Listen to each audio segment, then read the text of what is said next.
श्रद्धेय महानुभाव,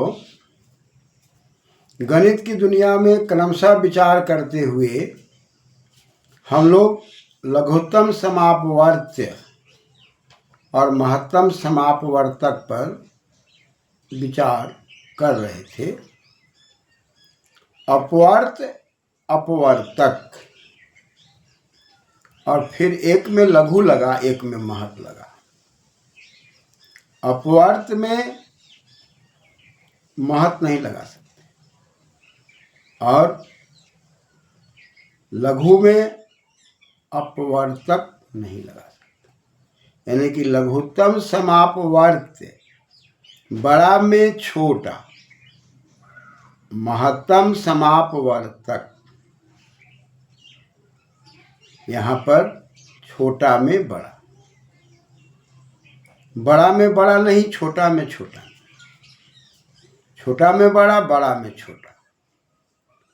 तो इसलिए लघुत्तम समापवर्त्य जो हम अपवर्तक लेते हैं उसे गुणित करने के बाद जो बढ़ते चले गए वो पहाड़ा के क्रम में अपवर्त है। अतः वो अपवर्त समापवर्त बना और समापवर्त में फिर बड़ा में छोटे की बात आ गई, लघुत्तम समापवर्त। और महत्तम समापवर्तक की जब बात किए तो जो अपवर्तक था जिससे विभाजन किया जाता था, जिन अंकों को, जिन संख्याओं को जिससे विभाजन किया जाता था वह अपवर्तक है। और उस अपवर्तक में जो विभाजन करने वाले हैं उसमें समापवर्तक और समापवर्तक है उसमें बड़ा। उदाहरण के लिए हम यदि लेते हैं 2a का, तो 2 2 4 2 6 में सब में a लगा देते हैं। 2a 4a 6a 8a, और 4 से लेते हैं 4 4 8 4 12 4 16, 4a 8a 12 या 16। और इसके अंदर फिर हम समापवर्त लगाते हैं, इसको उभयनिष्ठ कहते हैं। तो 4a 8a 12a लेते हैं। अब इसमें ये सब 4 से बड़े हैं तो बड़े में लघु, 4a 8a 12a में लघु कौन है? 4a। अतः 4a लघुत्तम समापवर्त है। ठीक इसी क्रम में हम यदि 2a लेते हैं तो 2a को काटने के लिए हम a ले लें और 2a ले लें। 4a को काटने के लिए हम a ले लें, 2a ले लें, 4a ले लें।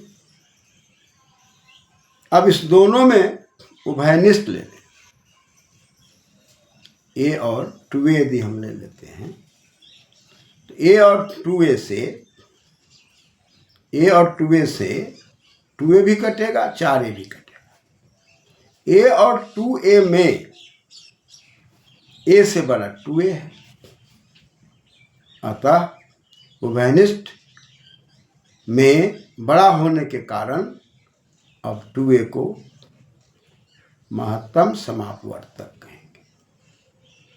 यानी कि 2a और 4a का लौसा मौसा निकालने की प्रक्रिया आए तो छोटा में बड़ा है 4a 4a, इसलिए लघुत्तम समापवर्त है। और 2a और 4a में बड़ा में छोटा है, बड़ा में छोटा है 2a और छोटा में बड़ा है 4a। तो 4a लघुत्तम समापवर्त है और 2a महत्तम समापवर्तक है। इसी क्रम में हम कई अंकों को लेकर चलते हैं। पद मिला करके a b c आदि पद मिला करके हम करते हैं, a + b + c करते हैं, या उसको हम माइनस में ले जाते हैं। इस क्रम में हम जब आगे बढ़ने का प्रयास करते हैं तो a + b को लेते हैं और पुनः हम a² - b² को लेते हैं। a² - b² को यदि गुणा करके तोड़ देते हैं, गुणनखंड करके a + b a - b, तो अब दोनों में यदि a - b है तो ये महत्तम समापवर्तक,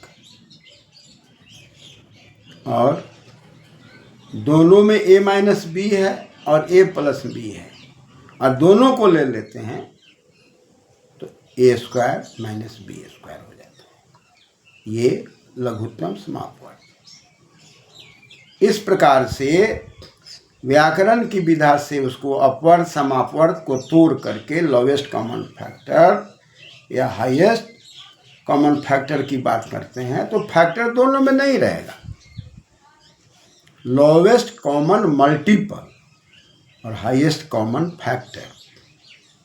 फैक्टर में मल्टीपल नहीं, मल्टीपल में फैक्टर नहीं, क्योंकि फैक्टर जो है वो विभाजन करने वाला है, यानी कि अपवर्तक है, विभाजन करने वाला है, और मल्टीपल जो है वो विभाजन करने योग्य है। इसलिए लघुत्तम समापवर्त में, महत्तम समापवर्तक में हम लघुत्तम समापवर्त तो कह सकते हैं, लघुत्तम समापवर्तक नहीं कह सकते। महत्तम समापवर्तक तो कह सकते हैं, लेकिन महत्तम समापवर्त नहीं कह सकते। ये व्याकरण से स्पष्ट करके हमको आगे बढ़ना है। पुनः बीजगणित अंकगणित दोनों को लेकर जोड़ घटाव गुणा भाग वर्ग वर्गमूल लघुत्तम और महत्तम की जो बात आ रही है, शब्दों को समझना है, और समझने के बाद इस प्रक्रिया में हमें बच्चों को व्यवस्था देना है और उनको बार बार समझा देना है। योज्य योजक, जोड़ने योग्य जोड़ने वाला, फल योग फल, वियोज वियोजक, विभाजन करने योग्य घटाने योग्य, वियोज्य घटाने योग्य, वियोजक घटाने वाला, घटाने योग्य और घटाने वाला का फल वियोग फल, गुण गुणक गुणनफल, गुणा करने योग्य गुण गुणक गुणा करने वाला, और दोनों का फल गुणनफल, भाज भाजक भागफल, भाग देने योग्य भाज्य, भाजक देने वाला भाजक, और जो फल मिला भागफल, बच गया शेष। उसके बाद वर्ग वर्गमूल, वर्जन करना, अलग अलग करना वर्ग, उस वर्ग को एक जगह मिलाना, वर्ग का मूल 2 गुना 2 4, अलग अलग कर लेना, 4 वर्ग और 2 वर्गमूल।